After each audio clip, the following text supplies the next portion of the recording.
হাবিবাল্লাহ হুজুর বেয়াদবি মাফ করবেন, একটা কথা বলতে চাই।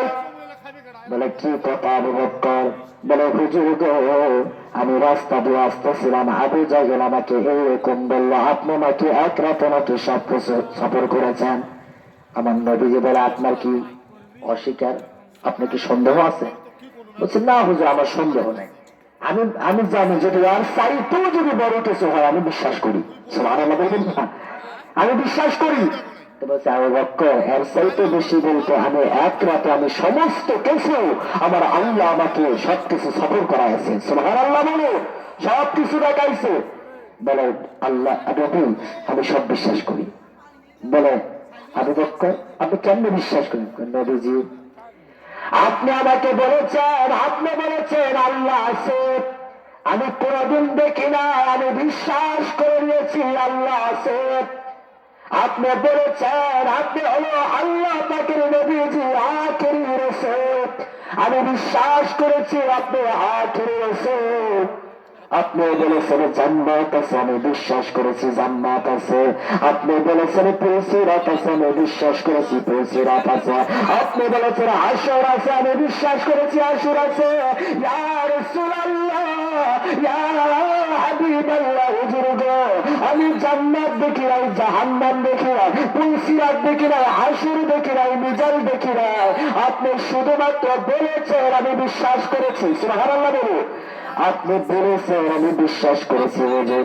আমার নবী বলে ও আবু বকর, আপনি যে না জানে না বুঝে আপনি শুধুমাত্র আমার মুখ থেকে শুনেছেন, শোনার মধ্যে আপনি বিশ্বাস করেছেন। আবু বকর আমি বলে দিলাম আজ থেকে শুধু আবার আবু বকর সিদ্দিক রাদিয়াল্লাহু তাআলা আনহু। আল্লাহু আকবার। আল্লাহ পাকের নবীজির দিকে কাঁদতে কাঁদতে বলে ইয়া রাসূলুল্লাহ, ইয়া হাবিবাল্লাহ হুজুর গো, আমি তো জানি না আপনাকে মোহাব্বত করার জন্য আমার পিছনে আমার মা বাবা শত্রু বাড়িয়ে দিয়েছিল। আমি তো জানি আপনি তো বলেছেন আপনার মুখ মিশ্রিত বাণী আপনি বলেছেন আমার আমার সিবনে মালিক রাদিয়াল্লাহু তাআলা আনহু কওলা কওলা রাসূলুল্লাহ সাল্লাল্লাহু আলাইহি ওয়াসাল্লাম লা ইউমিনু আহাদুকুম হাত্তা আকুনা হাব্বা ইলাইহি মিন ওয়ালিদিহি ওয়া ওয়ালাদিহি ওয়ান নাসি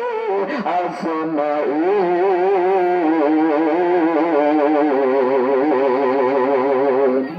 ও আল্লাহ পাকের নবী, আপনি তো বলেছেন লা ইউমিনুন, ততক্ষণ পর্যন্ত তোমরা মুমিন হতে পারবে না যতক্ষণ পর্যন্ত তোমাদের সন্তান সন্ততি চাইতে, তোমাদের পিতা মাতার চাইতে, তোমাদের আত্মীয় স্বজনের চাইতে, তোমার জ্ঞাতি গোষ্ঠীর চাইতে যতক্ষণ পর্যন্ত আমি নবীকে তোমরা ভালোবাসা দিতে না পারবে ততক্ষণ পর্যন্ত তোমরা কখনো মুমিন হতে পারবে না।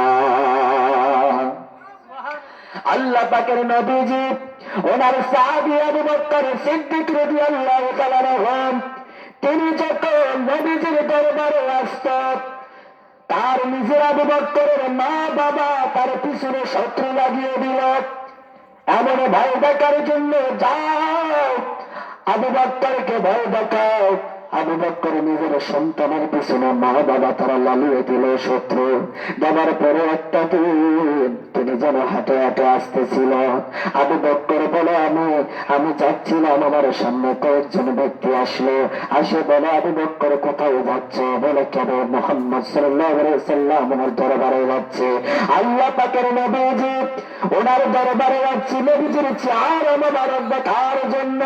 বলে না তোমার যাওয়া যাবে না। বলে কেন, কি সমস্যা তোমার? বলে তোমাকে যেতে দেওয়া হবে না, তুমি কি করবা বলো? বলে আমি চাবো তোমরা যতই বাধা দাও না কেন। এই কথা বলার সঙ্গে সঙ্গে কানেই তাকে মারা শুরু করে দিল।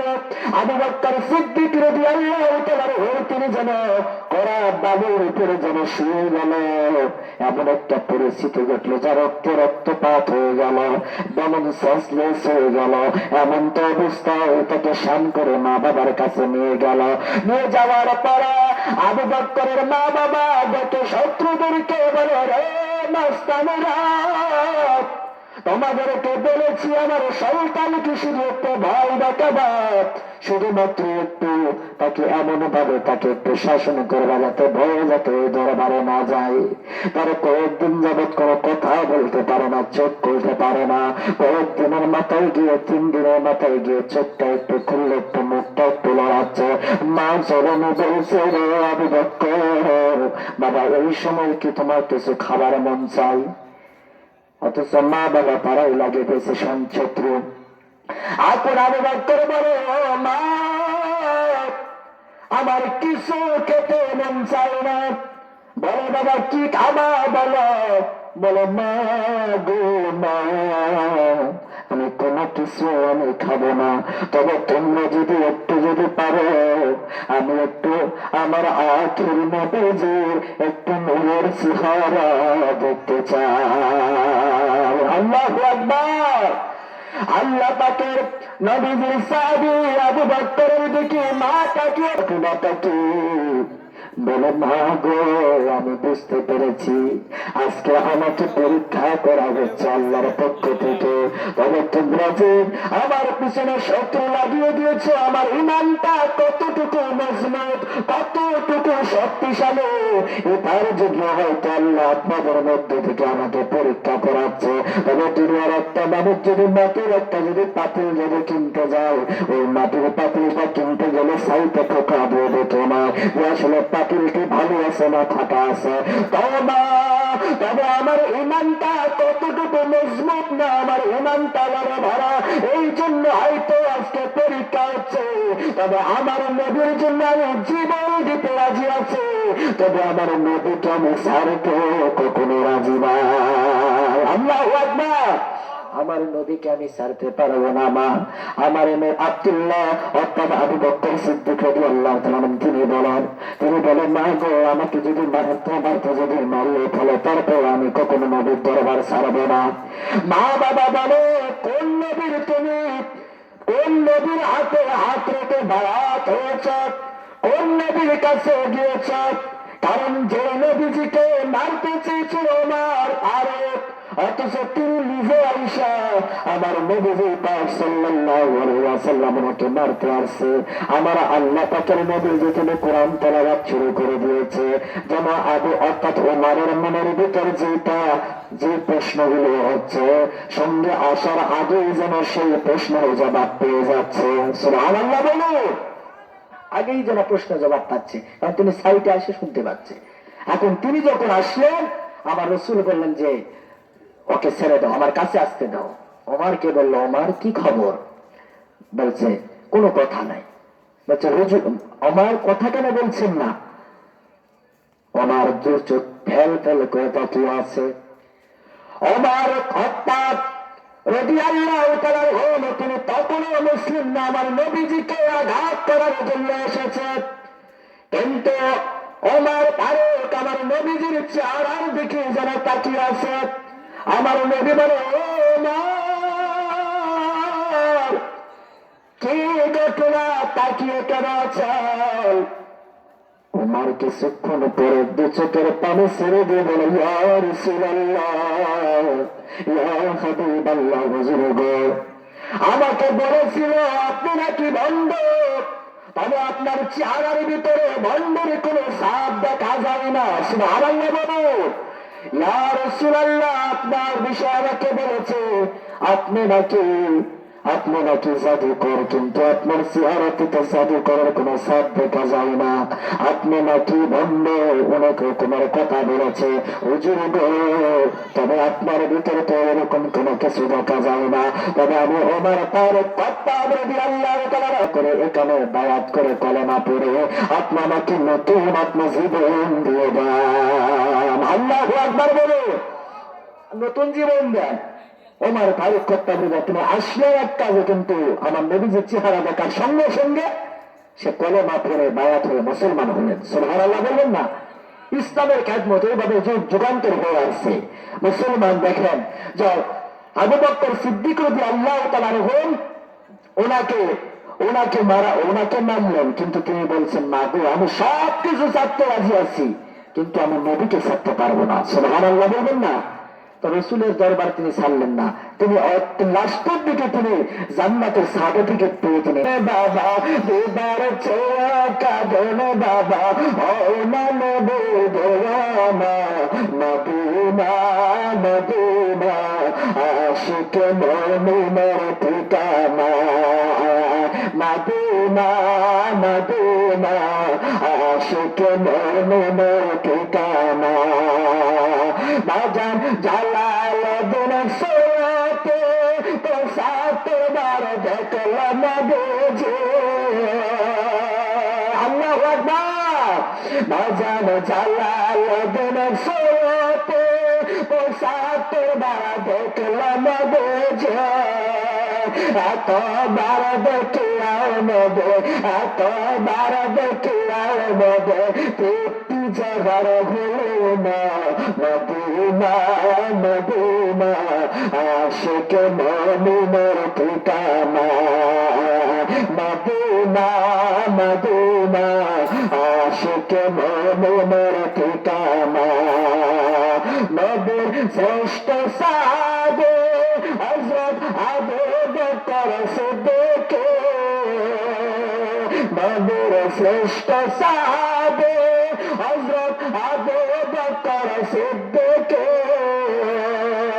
ভালোবেসে পাশে শুল ভালোবেসে পাশে শুল যাইয়া দেখুন মদিনা মদিনা মদিনা আশিক মুমিনের ঠিকানা বল মদিনা মদিনা আশিক মুমিনের ঠিকানা মদিনা মদিনা আশিক মুমিনের ঠিকানা আল্লাহু আকবার বলুন আরে জোরে বলুন আল্লাহু আকবার যে বুরাকে চলেছেন সেই বুরাকটা সাধারণ কোন বুরাক ছিল না, কারণ সেই বুরাকটা আমার নবীজি পাক সাল্লাল্লাহু আলাইহি ওয়াসাল্লাম তিনি বলেন যে ওই বুরাকটা আমার চোখের দৃষ্টি যতদূর ওই বুরাকের একটা ধাপ ততদূর সুবহানাল্লাহ বলেন ততদূর।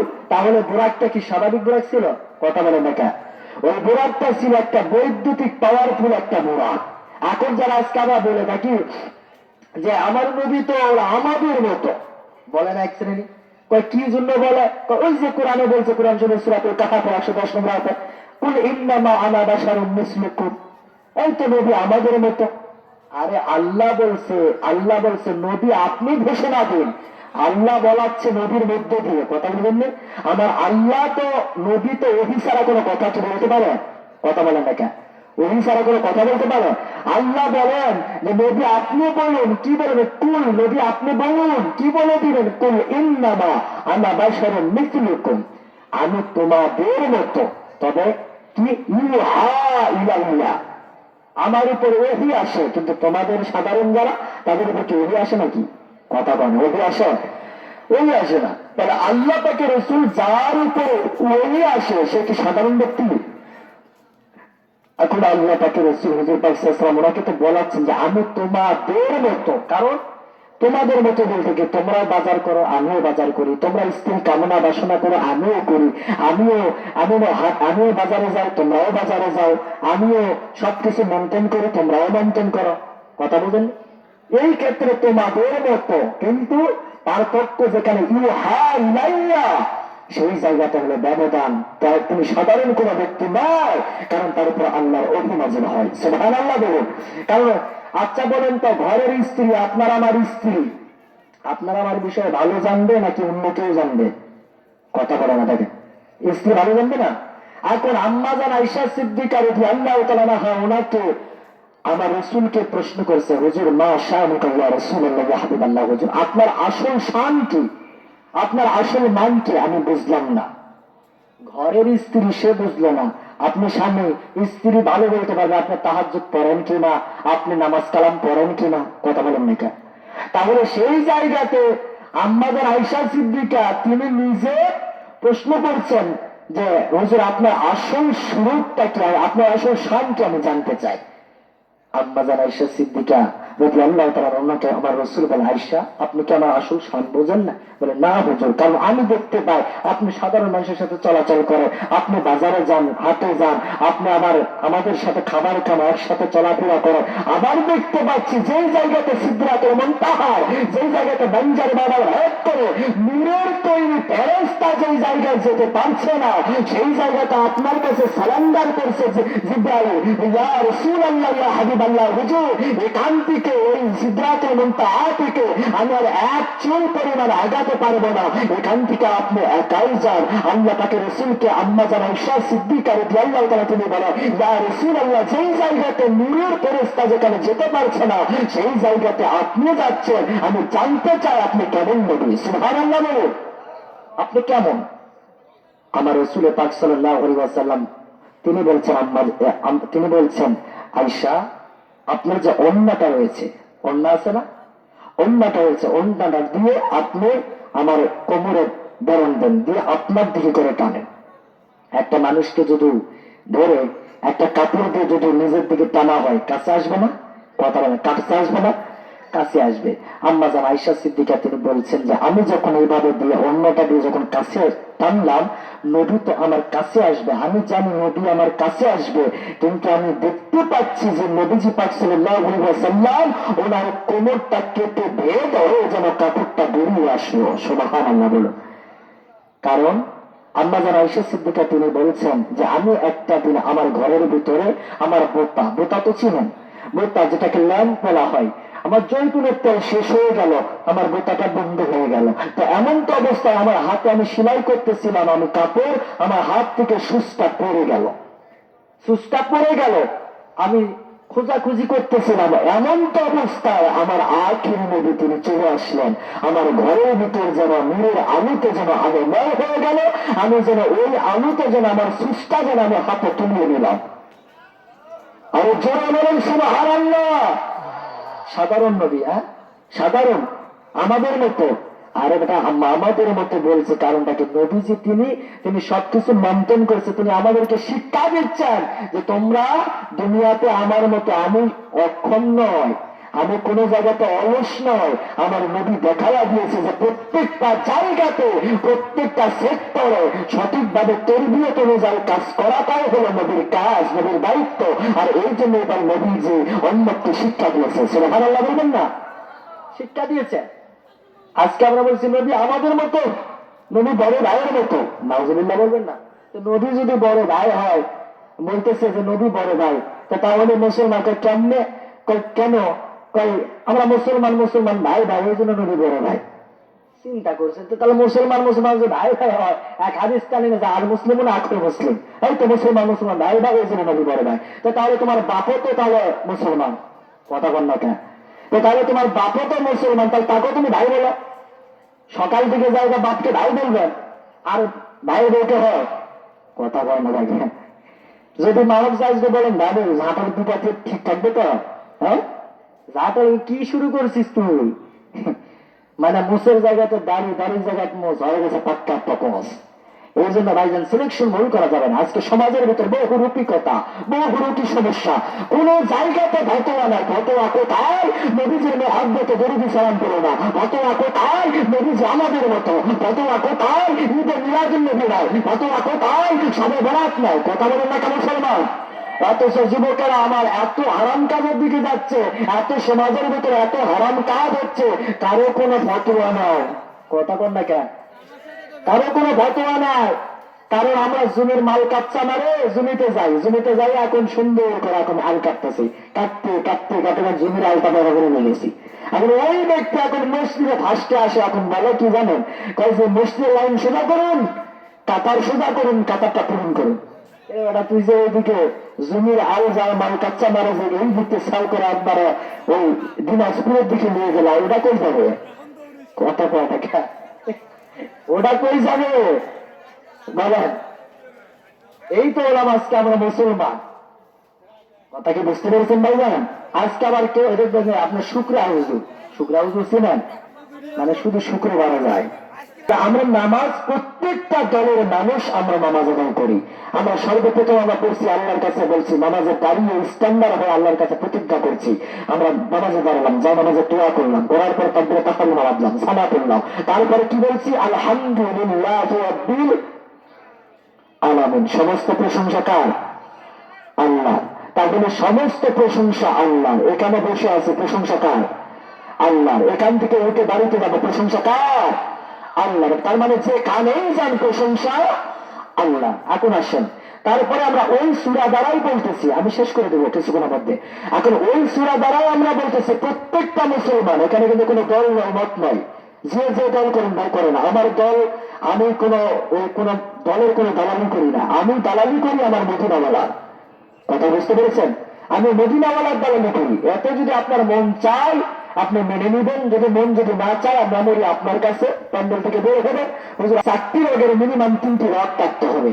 যে জবাই করবে তাকে মুসলমান হতে হবে, এবং জবাই করার পূর্বে তাকে বিসমিল্লাহ আল্লাহু আকবার বলতে হবে। এখন আপনি বলছেন হুজুর আপনার কোম্পানি আপনার কাছে বইয়ের কি আছে, আমার উপর বার করবো, ঠিক মার উপর মারা দিব, যারা হবে